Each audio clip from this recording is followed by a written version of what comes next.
Namaskar दोस्तों, welcome to your own channel Learn to Earn by KR. So friends, today we would be discussing about IRFC. So about IRFC discuss करेंगे, आपके सामने topic है about IRFC। Sharing history company का क्या बता रहा है, टारगेट प्राइस क्या निकल कर आएगा अगर पीवी रेशियो से कैलकुलेशन करेंगे तब, वैल्यूएशन कंसर्न एंड कंपैरिजन को डिस्कस करेंगे, रिटर्न भी चेक करेंगे कंपनी ने कितना रिटर्न दिया है, निफ्टी 50 में इंक्लूजन प्रोबेबिलिटी उसको चेक करेंगे, क्या बेनिफिट मिल सकता है इस इंक्लूजन से, टेक्निकल क्या बता रहा है, इतना बड़ा उछाल क्यों देखने को मिला, कब तक ये उछाल बरकरार रह सकता है, इन सभी चीजों को डिस्कस किया जाएगा। तो चलिए स्टार्ट करते हैं। एंड फ्रेंड, सबसे पहला अच्छी कंपनी का मार्केट कैप देखिए, 2,30,000 करोड़ का, 2,30,000 करोड़ का ये मार्केट कैप हो सकता है। एंड लास्ट ट्रेडिंग सेशन में 176 की प्राइस में क्लोजिंग हुआ था 10% के उछाल के साथ। स्टॉक का पी बाई 38 है, इंडस्ट्री का 19.9, लगभग 20 के मल्टीपल में, तो अभी ये थोड़ा ऊपर ये ट्रेड कर रही, कंपेयर कीजिए आप। ओके, और प्योर स्कोर 5 का है, जो कि उतना अच्छा नहीं है, प्रॉफिटेबल स्टॉक है, देख सकते हैं अच्छा खासा प्रॉफिट है, कोई भी शेयर प्लेज नहीं है। एंड डेट हमेशा हाई रहेगा बिकॉज ये रेलवे सेक्टर की NBFC, non banking financial company है, एक मिनी रत्ना कंपनी है। और ये कंपनी क्या करती है, फाइनेंसिंग दूसरे से फंड लेती है, बोरो करती है फंड, एंड उसको फंड को प्रोवाइड करती है।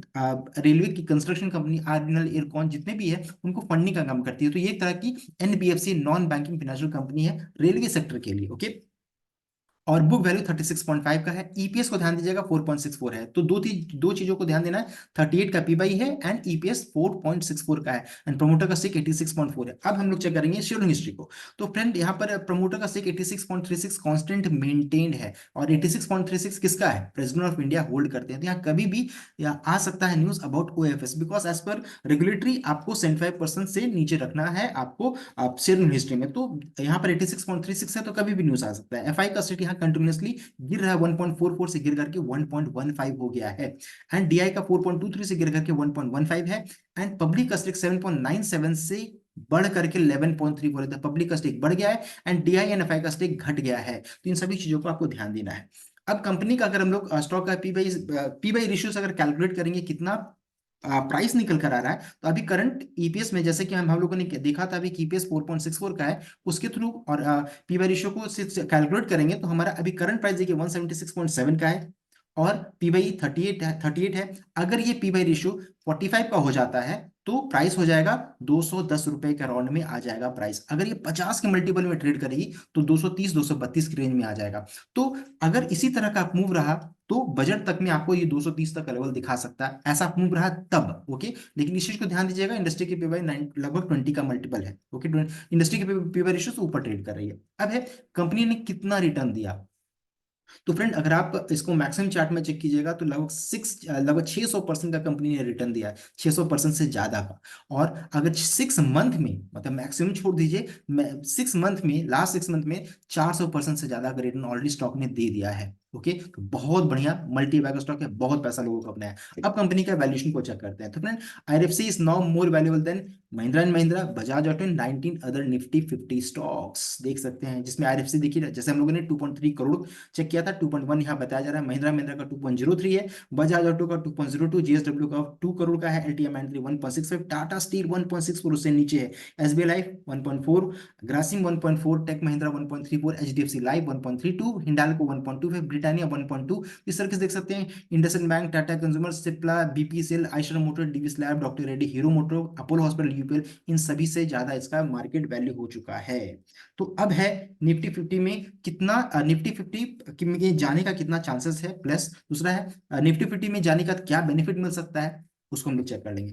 तो फ्रेंड, नुवामा जो इंस्टीट्यूशनल इक्विटीज है, इनकी तरफ से अभी रिपोर्ट आ रहा है, in this latest note on forthcoming Nifty Nifty rejig set Indian railway finance corporation and along with Adani power, Jio financial, ये सभी कंपनी में ज्वाइन कर सकते हैं नेक्स्ट निफ्टी 50 इन मार्च। तो मार्च में जो चेंजेस आएगा उसमें ये इंक्लूड हो सकती है। उसमें while it sees borderline chance of Polycab India and Union Bank of India to the index in the reject, whose announcement is likely to be second half of February. The cutoff date is January 31st and reject would effective from March 31st. तो ये important update आ रहा है नुवामा की तरफ से, Nuvama institution की तरफ से। और ये देखिए, यही रिपोर्ट है, यहाँ पर देख सकते हैं जियो फाइनेंशियल का फर्स्ट नंबर पे है, और यहाँ पर फंड फ्लो जो रहता है 77 यूएस डॉलर मिलियन का बताया जा रहा है।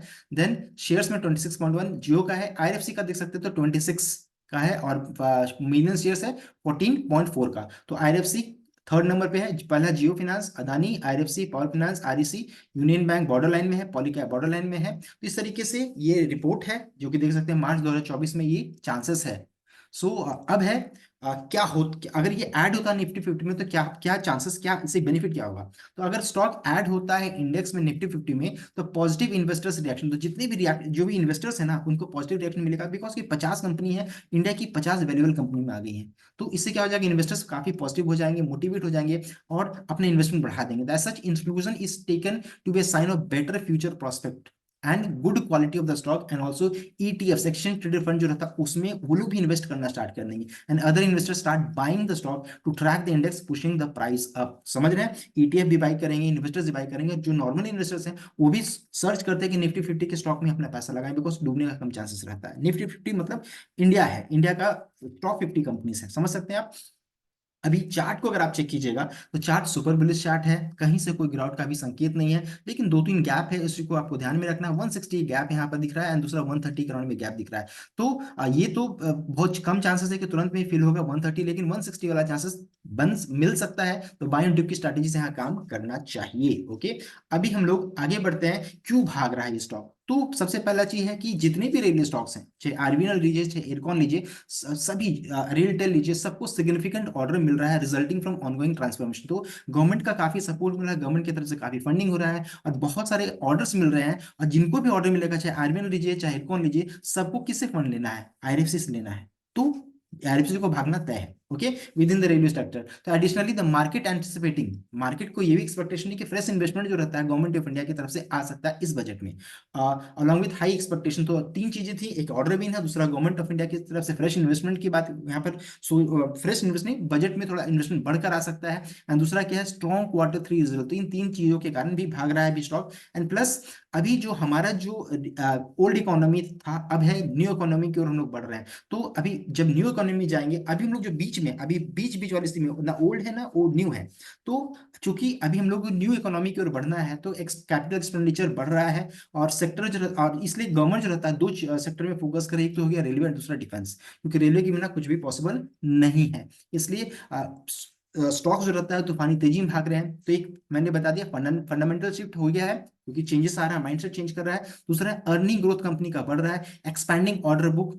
इन सभी चीजों के कारण जो रहता है तूफानी तेजी देखने को मिल रहा है। और गवर्नमेंट का इनिशिएटिव जो है, जैसे रेलवे मिनिस्टर अश्विनी वैष्णव अनाउंस किए थे सब्सटेंशियल लास्ट बजट में 2.4 लाख करोड़ 2023-24 में, जो कि इंक्रीज था लगभग 55,000 करोड़ की जो बजट में जो था एलोकेशन बढ़कर आया था। तो इस बार का एक्सपेक्टेशन थोड़ा ज्यादा है। ओके, और 3,000 Vande Bharat train over next 5 years में प्लानिंग किया जा रहा है of 7 trillion over next decade further boosters. तो 7 ट्रिलियन का उसमें इन्वेस्टमेंट होगा।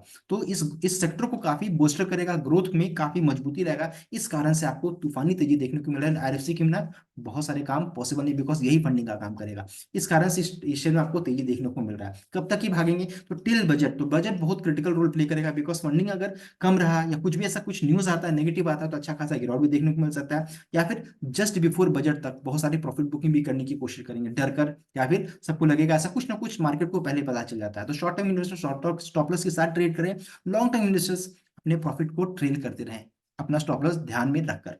Okay, so that's all for today. I hope आपको ये वीडियो अच्छा लगा होगा। वीडियो अच्छा लगा तो वीडियो को लाइक कीजिएगा, शेयर कीजिएगा, चैनल को सब्सक्राइब कीजिएगा। आज के लिए बस इतना ही। आलू टासन, थैंक यू।